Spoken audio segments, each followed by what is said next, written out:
अगर हमारी कोई आलोचना कर रहा है तो हम उस आलोचना से कैसे बचें। एक समय की बात है, एक गुरु रहते हैं और एक शिष्य रहते हैं।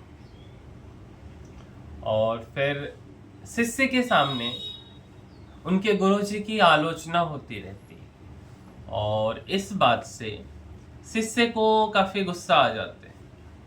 ठीक है, तो वो सोचता है कि क्यों ना हम गुरुजी का जो आलोचना कर रहे हैं उनको जवाब दें।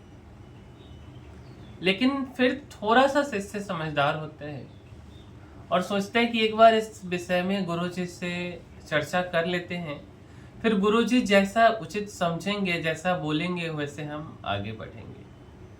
तो यह कहानी है एक गुरु की और एक शिष्य की, और इस कहानी के माध्यम से हम क्या सीखेंगे इस बात को समझते हैं। मेरे भाई, अगर हम बात करें ना हम अपने आसपास की, तो हमारे आसपास बहुत से लोग रहते हैं और कुछ लोग ना हमारे साथ रहते हैं जो हमें प्रोत्साहित करते हैं, आगे बढ़ने के लिए मोटिवेट करते हैं। जबकि कुछ लोग ऐसे होते हैं जो कि केवल हमारी आलोचना करते हैं और हमें पीछे ढकेलने की कोशिश करते हैं। ये लोग कभी खुलकर तो कभी पीठ पीछे हमारी बुराई करते हैं। ऐसे लोगों का सामना हमें किस प्रकार करना चाहिए, और यही इस कहानी के माध्यम से हम सब लोग समझेंगे।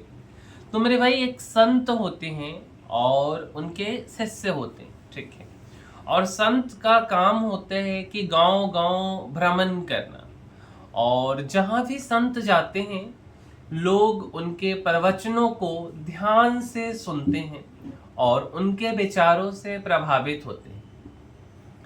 एक बार वे एक ऐसे गांव में पहुंचते हैं जहाँ पे क्या होता है कि उनके ज्ञान का, उनके आचरण का मतलब ना प्रचार हो जाता है। प्रचार होना कह सकते, काफ़ी सारे लोग प्रभावित हो जाते हैं उनके ज्ञान से, उनके आचरण से। और फिर जब ज़्यादा लोग प्रभावित हो जाएंगे तो क्या होगा, वह संत, वह महात्मा प्रसिद्ध बन जाते हैं और दूर दूर से लोग उनको सुनने के लिए आते हैं। और उसी गांव में एक पुजारी होता है, जिस गांव में संत गए होते हैं प्रवचन देने, जहां से उन्हें प्रसिद्धि मिली रहती है। यह सब देख करके उस पुजारी को लगता है कि मेरे भाई, मेरा धंधा बंद हो जाएगा, और धंधा बंद हो जाएगा तो कुछ ना कुछ निर्णय करना चाहिए।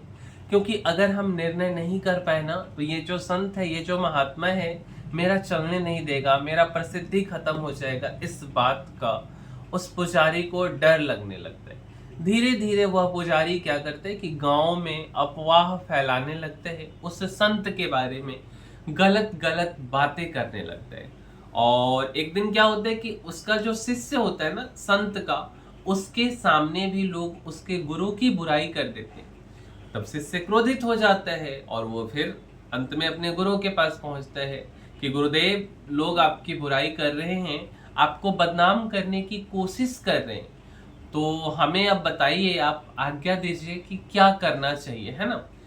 तो क्या होता है कि संत मुस्कुराने लगते, क्योंकि यार संत होते हैं बड़े शांत दिमाग के, मंद मंद मुस्कुराते रहते, प्रसन्न रहते, है ना।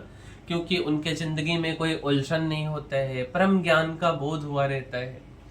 तो संत मुस्कुराने लगते और संत बोलते हैं कि हमें दूसरों की नकारात्मक बातों पर ध्यान नहीं देना चाहिए, हमें अपने काम में मन लगाना चाहिए। लेकिन यार शिष्य तो अभी युवा है, युवा को गुस्सा ये सब बातें से कैसे शांत हो, बिल्कुल नहीं शांत होगा। तो शिष्य का गुस्सा शांत नहीं होता है। तब जाकर के संत एक उदाहरण देते हैं और उस उदाहरण से उस शिष्य को समझाते हैं।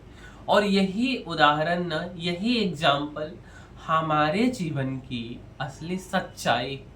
तो संत उसको समझाते हैं कि देखो बेटा, एक हाथी होता है और वह जब गांव में प्रवेश करते हैं ना, तो हजारों की संख्या में, सैकड़ों की संख्या में कुत्ते उस हाथी के ऊपर भौंकना शुरू कर। लेकिन यार हाथी ना हर एक कुत्ते को जवाब नहीं देते, वो चलते रहता है, रुकता नहीं है, कोई प्रतिक्रिया नहीं देता है हाथी। तो संत बोलते हैं कि हमें भी हाथी की तरह ही बनना चाहिए, कि लोग यार नकारात्मक बातें करते हैं, वे सिर्फ अपने मन की भड़ास निकालते, जैसे कुत्ता भौंकते रहते हैं। लेकिन अगर हम उस नकारात्मक बातों की जवाब देने लगेंगे तो हमारे अंदर जो ऊर्जा है, हमारे अंदर जो एनर्जी है, हमारे अंदर जो पोटेंशियल है ना, और जो सामर्थ्य है, जो समय है हमारा, वह सबको बर्बाद कर देंगे। हमारा उद्देश्य सिर्फ ईमानदारी से अपना कार्य करने का होना चाहिए। हमारे कर्म ही हमारी पहचान बनाएंगे और वही अंततः लोगों की सोच बदलेंगे। हर एक बातों का हमें जवाब देने की जरूरत नहीं है। तो इस कहानी से हम क्या सीखते हैं? तो इस कहानी से सबसे पहली बात कि दूसरे लोग क्या चर्चा कर रहे हमारे बारे में, हर एक बातों का हमें जवाब देना जरूरी नहीं है। अगर हम सही हैं तो समय ही उन लोगों को जवाब दे देगा, पहला सीख। दूसरा कि जीवन में यदि हम सभी आलोचकों को जवाब देने लगे, क्या जीवन में हमारे आलोचना करने वाले को अगर हम जवाब देने लगेंगे तो हम अपने मार्ग से भटक जाएंगे और नकारात्मक को जवाब देकर, नकारात्मकता को जवाब देकर हम उसमें उलझ जाएंगे और हमारा मूल उद्देश्य क्या है, इस उद्देश्य से भटक जाएंगे। दूसरा, दो सीख हो गया। तीसरा क्या सीख है? हमें अपने आचरण से दूसरे को जवाब देना चाहिए। लोग आपके काम की ईमानदारी देखकर खुद चुप हो जाएंगे, जवाब देके नहीं चुप होंगे। चौथा, ऊर्जा अगर आप बचाएंगे, एनर्जी अगर आप बचाएंगे तो काम में आपको लाभ मिलेगा। हर बहस में कूदना जरूरी नहीं है। अपनी ऊर्जा का सदुपयोग करेंगे तो काम में लाभ मिलेगा।